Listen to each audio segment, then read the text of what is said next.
I believe everybody goes through a healing journey, and for us, divorce might be that big trauma that puts us in our healing journey. Some people, it might be death of a spouse, or some trauma that everybody, I think, God has done for everybody. I don't know, done, but it seems to me like everybody at some point in their life has to go through this healing journey.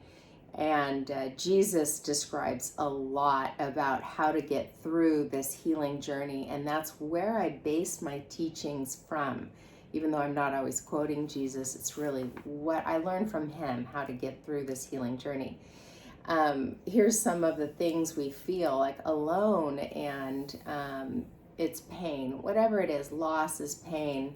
It's pain and it's suffering. Like, we all go through this stage of like, oh, I'm suffering now, and it feels very uncomfortable. And I believe the goal of our spiritual journey is to learn how to surrender. So surrendering is also biblically the path of sanctification or salvation. There's a lot of words for this surrendering process that we do. But what are we surrendering to and of and from? So biblically, we're taught we should surrender our flesh over to our spirit, right? Our body and our soul over to our spirit. Psychology calls it the ego. The Bible calls it the soul. The world calls it the self, self-control, self. There's so many self things, self-help.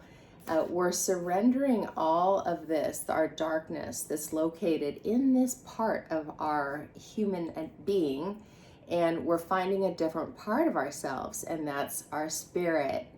And if you've accepted Jesus, your spirit is connected to God's spirit. So it's a higher power. We're surrendering all of this to, some people call it our true self, and this over here is our false self.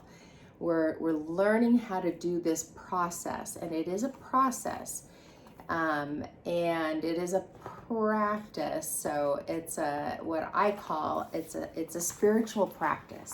It's getting us to become, not to be, too contemporary, but in its spirituality, it's becoming more spiritual. It's becoming spirit-led.